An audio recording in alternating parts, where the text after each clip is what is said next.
Antigo Testamento, o livro de Cristo e de Paulo. Eu sou Ezequiel Gomes, você está no canal Vem Senhor Jesus, e hoje eu trago uma reflexão com vocês a partir do livro Teologia do Apóstolo Paulo, de Herman Ridderbos, publicado no Brasil pela editora Cultura Cristã, um livro muito interessante, um livro grande, muita informação bacana. Recomendo aí a todos vocês que quiserem estudar um material sério sobre a teologia de Paulo. Isso não quer dizer que eu concordo com tudo que ele diz, tá? Muito pelo contrário. Entretanto, reconheço nesse material boas qualidades históricas e exegéticas que realmente fazem valer a pena a gente sentar e estudar, ok? Então eu estava dando uma olhada nesse livro, eu comecei a estudá-lo, acho que foi no começo do ano passado, uma coisa assim, estudei vários dos seus capítulos, e estava ali olhando o capítulo 2, que fala das estruturas fundamentais do pensamento de Paulo. E aí vi uma frase que eu destaquei quando eu estudei a princípio, e eu fiquei com vontade de dividir algumas percepções com vocês em relação a esta frase, tá? Então a frase que ele diz assim aqui na página 53 é a seguinte: a natureza daquilo que ocorreu em Cristo só é devidamente conhecida por meio da profecia. Assim como, por outro lado, torna-se evidente à luz da ação realizadora de Deus, o quanto o Antigo Testamento é o livro de Cristo. Por esse motivo, um dos temas principais da pregação de Paulo é que seu evangelho está de acordo com as Escrituras. Cristo e Paulo, dois personagens absolutamente centrais para o pensamento cristão. Inclusive, alguns dizem que, de alguma maneira, assim, Paulo é o verdadeiro fundador do cristianismo depois de Cristo, né? Aquele camarada que teologizou, universalizou o pensamento cristão a partir, né, da vida, morte e ressurreição de Jesus Cristo. E Jesus como o centro, né, dessa história como um todo, tal, etc. Então, basicamente, nós estamos lidando com pessoas, né, da mais absoluta grandeza dentro do pensamento cristão, mas o pensamento cristão ele tem um pouco assim daquela problemática em relação ao Antigo Testamento. Existe desconfiança em relação ao Antigo Testamento. Existe uma noção de superação e antiguidade do Antigo Testamento, e antiguidade num ponto, inclusive, meio pejorativo. É o que é antigo no ponto do que é superado, no ponto do que não mais vigora, no ponto do que não mais existe, no ponto do que não mais deve ser levado tão a sério, certo? Em grande medida existe, né, uma ampla consciência e cultura cristã que pensa no Antigo Testamento desta forma. Inclusive, até uma coisa interessante pensar, né? Alguns cristãos, inclusive, fazem piada, uma coisa do tipo assim, ainda bem que não estamos nos tempos do Antigo Testamento, senão vocês iam ver só, né? Deus ia mandar raio, ia ter pena de morte, ia ter um monte de realidades e coisas e tal, né? Que não existem mais dentro da ideia cristã, tal, etc, etc, etc. Beleza. Essa ruptura do cristianismo em relação a algumas questões do Antigo Testamento muitas vezes fazem com que o Antigo Testamento, mais ou menos como um todo, ou em grande parte, enfim, ele seja mal visto na comunidade cristã. E isso é uma realidade bem complexa, né? É verdade que talvez muitos cristãos não conseguiriam admitir o desconforto diante do Antigo Testamento, a negação clara e explícita de temas e ideias e questões presentes no Antigo Testamento. Mas geralmente, na prática, o que acontece é que as pessoas, muitas vezes, quando querem ensinar algum tema que de alguma forma contraria o Antigo Testamento e etc., os cristãos fazem isso meio que sem cerimônia, né? Eles vão lá e dizem, essa é coisa do Antigo Testamento, passou, acabou e etc. Agora, a gente precisa tomar um pouco mais de cuidado com isso, ainda que a gente possa reconhecer que existem aspectos daquilo que é um antigo pacto, a antiga lei, o Antigo Testamento, tal, etc., que não mais vigoram, ainda que a gente tem que ser muito cuidadoso em distinguir o que não vigora, né? Não basta ser algo que não me agrade em função de eu não me agradar com uma regra, uma norma, uma perspectiva, uma visão em relação ao que quer que seja. Portanto, aquilo que pode ser, vamos pensar assim, superado, abolido, deixado de lado no Antigo Testamento, tem que ser trabalhado com muito critério a partir de revelações bastante claras no Novo Testamento, né? Poderia dar um exemplo, por exemplo, da questão da circuncisão. A não mais necessidade de circuncisão física para o pertencimento ao povo de Deus é algo bastante claro no Novo Testamento. Outras discussões já são um pouco mais obscuras. Poderíamos citar discussões sobre carnes imundas, sobre a guarda do sábado, sobre questões relativas de alguma maneira a sociedade, né, de uma forma como um todo, por exemplo, o tema da pena de morte, etc, etc, etc. E muitas vezes essas discussões elas podem se tornar bastante complicadas e muitas vezes uma parte dos cristãos apela para o Antigo Testamento como, né, esse livro menos autoritário, menos revelação divina, menos inspiração divina, ainda que também haja uma certa dificuldade de admitir isso, e etc. E aqui o pensamento do Hermann Ridderbos, ele nos ajuda a contextualizar algumas reflexões importantes.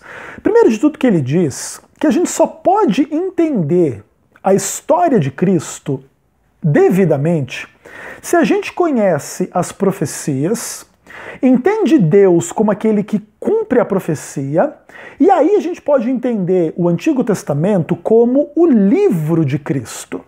Porque é o livro que vai estabelecer as bases para a revelação de Cristo. Inclusive, quando o Novo Testamento fala desse assunto, fala de uma forma muito interessante, e o Hermann Ridderbos ele dá alguns exemplos aqui, e eu vou citar algumas passagens bíblicas para você. Então, 1 Coríntios 10, versículo 4.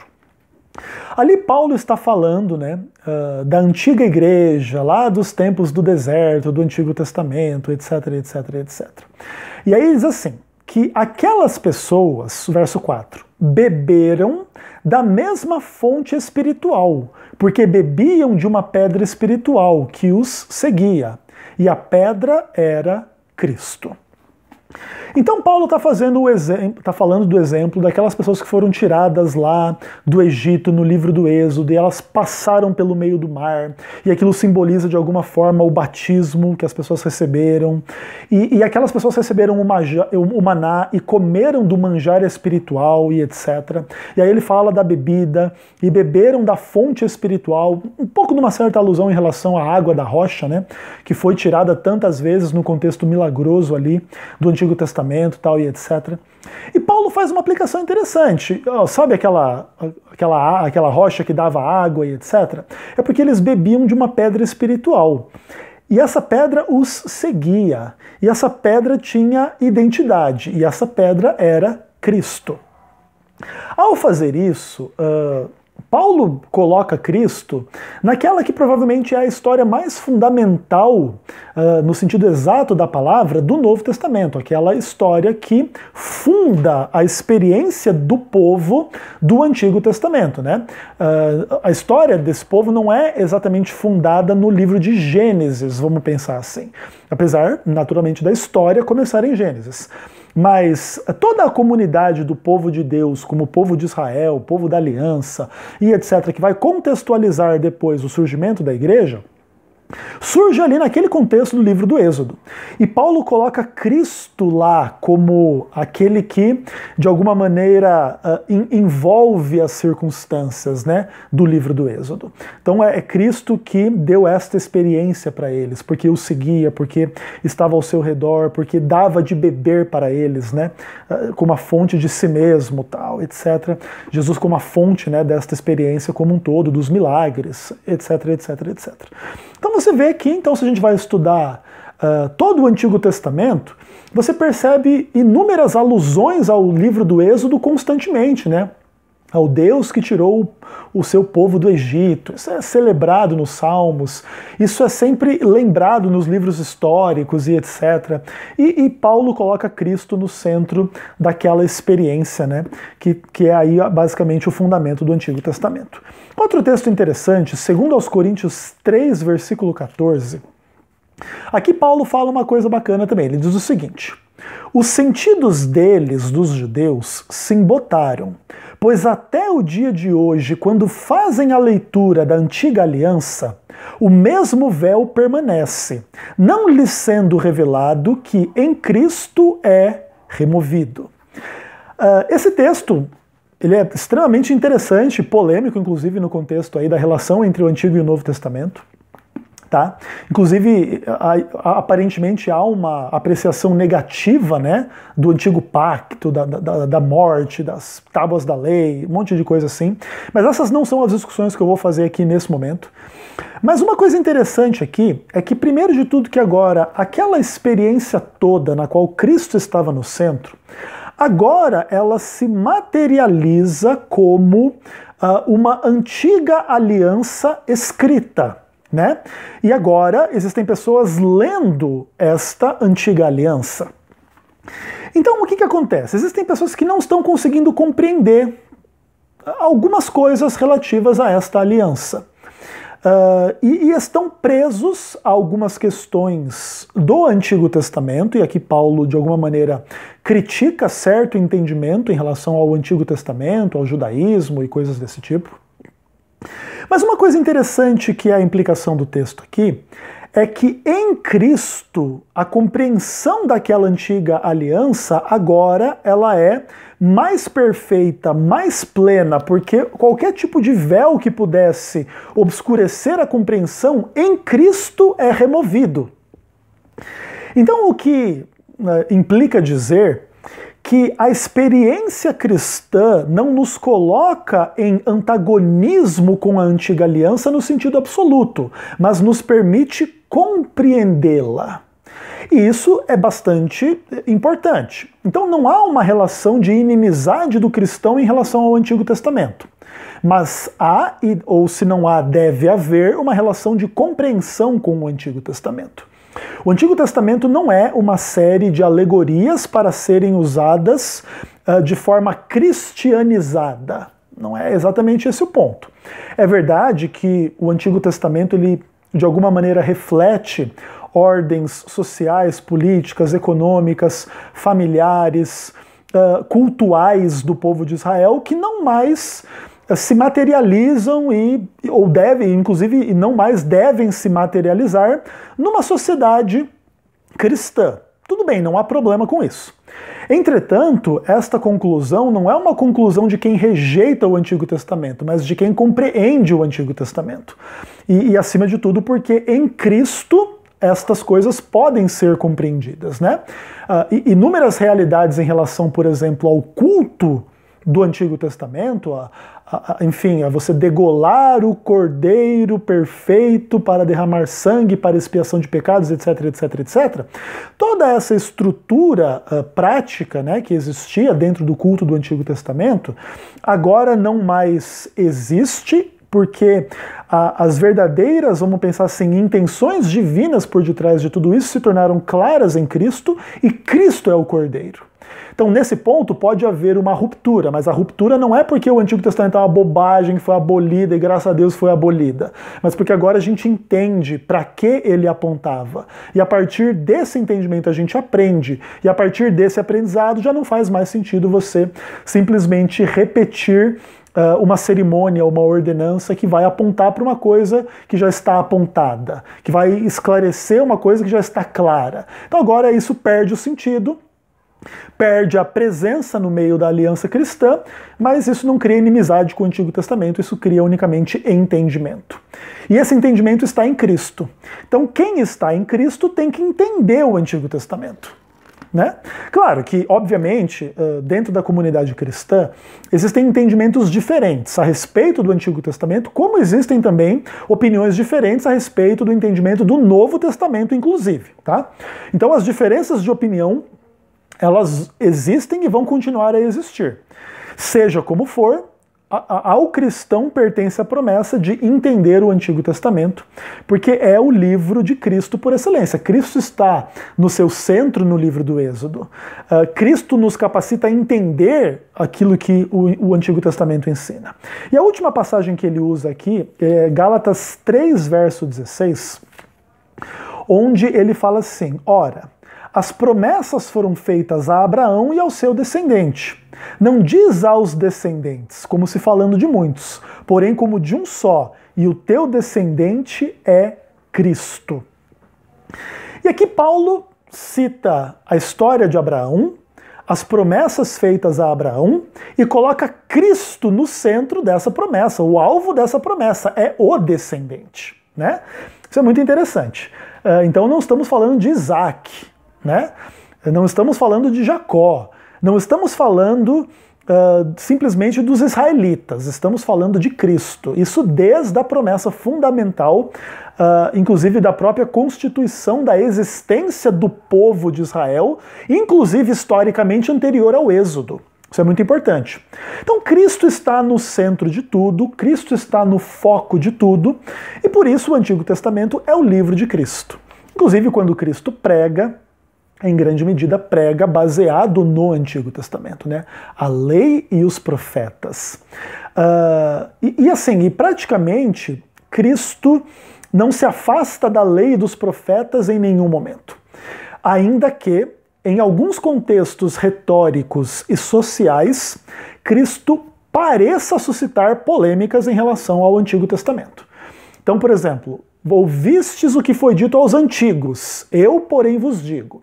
Esta frase, inclusive, é muito usada para pregar esse tipo assim de transição entre Antigo e Novo Testamento, e que inclusive justifica e explica um pouco, né, da noção cristã de que o Antigo Testamento é coisa passada, porque agora tem eu, porém, vos digo, e eu digo algo maior e melhor e tal, e etc. Entretanto, a gente precisa também entender um pouco dos termos daquilo que Cristo diz como porém, né? Porque em nenhum momento diz assim, ouviste o que foi dito aos antigos, eu porém vos digo. Tudo aquilo que foi dito era tudo besteira, não era divino, não era de Deus, etc, etc, etc. Cristo não tem essa postura em relação ao Antigo Testamento. Por exemplo, quando ele vai falar de casamento, ele fala de Adão e Eva. Então ele inclusive corrobora uma história fundamental do Antigo Testamento, que inclusive é muito questionada, mesmo no contexto cristão. Então você percebe que não há da parte de Jesus Cristo um porém que coloque o Antigo Testamento como algo inferior, como algo mentira, como algo errado e ruim, porque inclusive se Cristo vai nos dar o entendimento do Antigo Testamento para a gente compreendê-lo, superá-lo no que ele tem que ser superado, inclusive manter a nossa obediência naquilo que ainda se mantém, a questão da obediência. Por exemplo, o Antigo Testamento fala da gente amar, fala da gente perdoar, fala da gente ajudar os pobres, fala um monte de coisa, concorda? E nada disso é abolido em nada, tudo tem que ser obedecido e tal. Claro que existem também diferenças entre as pessoas na compreensão do que foi abolido ou não. Por exemplo, a guarda do sábado, foi ou não? Aí vai ter gente dizendo que foi, gente dizendo que não. Ok. Mas de qualquer forma é importante entender isso. E como que Cristo está no centro dessa história como um todo, conduzindo esta história como um todo. E o Antigo Testamento é uma pedra fundamental da revelação a respeito de Cristo. Quando Paulo entende todas estas coisas, ele faz questão de colocar as coisas que ele, Paulo, vai ensinar no contexto do seguinte: o que eu estou falando está em harmonia com as Escrituras. O que significa dizer na nossa linguagem, o que eu estou dizendo está em harmonia com o Antigo Testamento. Então o Reader Boss ele cita algumas passagens aqui. Então Romanos 1,17. A justiça de Deus se revela no Evangelho, de fé em fé, como está escrito, o justo viverá pela fé. E aí ele faz a citação do Antigo Testamento, do livro de Abacuque, capítulo 2, versículo 4, e ele fala que isso é o Evangelho. Essa é a justiça de Deus, porque está escrito. Então você percebe a questão, assim, né? O Evangelho predata o Antigo Testamento, é a boa nova que já está implícita, inclusive, em Abacuque, né? Que viveu séculos antes de Cristo. Outro texto que ele aponta aqui, Romanos 3, 28. Concluímos, pois, que o homem é justificado independentemente das obras da lei, mas justificado pela fé. E aí o ponto é o seguinte, como ele aponta para o texto de Abacuque que o justo viverá pela fé, o centro fundamental do Evangelho de Paulo, que é a própria essência do Novo Testamento, ela está em harmonia com o Antigo Testamento. Concluímos que o homem é justificado pela fé independentemente das obras da lei. O que inclusive já coloca a questão de que o Antigo Testamento se ele é coerente com isso, e se isso é coerente com o Antigo Testamento não pode ser o livro da justificação pelas obras. Isso é extremamente importante. E Paulo, inclusive, vai trabalhar esta questão quando ele fala o quê? Do capítulo 4 inteiro de Romanos, que fala que Abraão é o protótipo da justificação pela fé. Então a fé não é uma coisa que existiu lá depois que Jesus ressuscitou, aí a partir de agora tem o Novo Testamento e a fé. Não, a fé já é, vamos pensar assim, o paradigma essencial da relação do homem com Deus desde o Antigo Testamento e também no Novo Testamento, e nós estamos tendo aqui a harmonia entre uma coisa e outra, tá bom? Isso é bem importante. Algumas outras coisas, alguns outros textos o Ridderbos coloca aqui, dentro desta relação entre Antigo e Novo Testamento. Então, por exemplo, Gálatas 4, verso 21 em diante. Dizei-me vós os quereis estar sob a lei. Acaso não ouvis a lei? Pois está escrito que Abraão teve 2 filhos, um da mulher escrava e outro da livre. Mas o da escrava nasceu segundo a carne, o da livre mediante a promessa. Estas coisas são alegóricas, porque estas mulheres são 2 alianças. Uma, na verdade, se refere ao Monte Sinai, que gera escravidão, esta é Agar. Ora, Agar é o nome Sinai, na Arábia. Corresponde a Jerusalém atual, que está em escravidão com seus filhos. Mas a Jerusalém lá de cima é livre, porque é nossa mãe, porque está escrito, alegra-te, ó estéril, que não darás à luz, exulta e clama, tu que não estás de parto, porque são mais numerosos o filho da abandonada do que o que teve marido. Vós, porém, irmãos, sois filhos da promessa como Isaque. Como, porém, outrora o que nascera segundo a carne perseguia o que nasceu segundo o Espírito, assim também agora. Contudo, o que diz a escrava? Lança fora o que diz a Escritura. Lança fora a escrava e seu filho, porque de modo algum o filho da escrava será herdeiro com o filho da livre. E assim, irmãos, somos filhos não da escrava, e sim da livre. Esse também é um dos textos fundamentais para pregar essa dicotomia entre Antigo e Novo Testamento. Mas, de qualquer forma, acima de tudo o que Paulo coloca é que assim, igual foi lá, é aqui. Como foi lá, é aqui. Então tem harmonia com o que era lá e com o que é aqui. Assim como aconteceu lá, está acontecendo aqui. Então percebe que não há, dentro da mentalidade de Paulo, a ruptura absoluta entre Antigo e Novo Testamento, tá? Como, por exemplo, o Antigo Testamento é legalista, de salvação pelas obras, um Deus cruel, etc, etc, etc. E agora, no Novo Testamento, Deus se converte, agora não tem mais legalismo, agora não tem mais lei nenhuma, praticamente inclusive, pelo menos não tem as leis que eu não quero seguir, então eu posso comer o que eu quiser, posso guardar o dia que eu quiser, ou não guardar dia nenhum, ou inúmeras outras coisas, né? Etc, etc, etc. Então, tudo relativamente complicado aqui, né? Mas, de qualquer forma, vamos pensar assim, a retórica da harmonia entre uma situação Antigo Testamento e outra Novo Testamento, ela ainda é bastante perceptível. Então o ponto é assim, você quer falar da lei comigo? Então vamos ouvir a lei, vamos estudar esse negócio. E isso é interessante também, né? Paulo não teme o Antigo Testamento em nada, tá? Ele inclusive trabalha dentro do paradigma do Antigo Testamento para, inclusive, pregar o Evangelho, que demonstra que o Evangelho tem harmonia com o Antigo Testamento. E eu estou sendo bem repetitivo para ser bem didático. Vai que alguém ainda tinha dúvida a esse ponto, né? Então é legal entender isso aí. E aí, assim, olha, existem vários outros textos, a gente poderia citar, por exemplo, 2 Timóteo 3,16, né? Porque toda a Escritura é inspirada por Deus, útil para ensino, repreensão, correção, educação na justiça, a fim de que o homem de Deus seja perfeito e perfeitamente habilitado para toda boa obra. E aqui a ideia da Escritura, toda ela inspirada, em grande medida remonta, nesse contexto ainda, ao Antigo Testamento, tá bom? Claro que depois esses conceitos eles vão ser trabalhados para justificar, né, o cânon do Novo Testamento. Existem várias passagens usadas para isso. A própria passagem de 2 Timóteo é uma passagem usada para isso. Mas em grande medida, quando o Novo Testamento fala das Escrituras, em ampla medida, em ampla proporção, sei lá, 90% dos casos, aquilo de que se está falando é do Antigo Testamento. Portanto, irmãos, eu creio que a gente deve e pode estudar a relação entre um Antigo Testamento e o Novo Testamento, entre a Antiga Aliança e a Nova Aliança. A gente pode admitir que existem coisas que passaram mas ao mesmo tempo tem que ser muito cuidadoso para identificá-las, a fim de que a gente não crie uma desarmonia onde nenhuma desarmonia há. Porque, no final das contas, o Antigo Testamento permanece o livro de Cristo e o livro de Paulo. O livro que revela Cristo e o livro no qual Paulo buscou, né, as suas reflexões, os seus exemplos, os seus paradigmas para pregar o próprio Evangelho. Se houvesse dicotomia e desarmonia entre Evangelho e Antigo Testamento, Paulo não poderia fazê-lo, assim como Paulo não poderia pegar, vamos pensar assim, livros pagãos, né?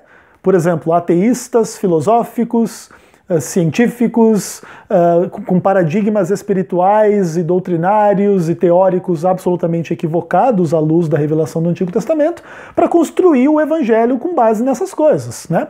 Paulo não construiria o Evangelho com base em Platão, com base em Homero, com base no pensamento hindu, com base no pensamento taoísta, chinês, isso e aquilo, porque ele pode construí-lo somente sobre o fundamento do Antigo Testamento, que é o que contextualiza a história de Cristo, e Cristo vem para cumprir a Escritura, que é o Antigo Testamento, inclusive nos mínimos detalhes, inclusive com o preço de pagar a vida para cumprir o Antigo Testamento, sofrer a traição, sofrer a cruz, ressuscitar e etc., de maneira que a gente permanece, como cristãos, em harmonia com toda a palavra de Deus e não temos nenhum interesse em dividi-la em coisas que nos interessam e coisas que não nos interessam.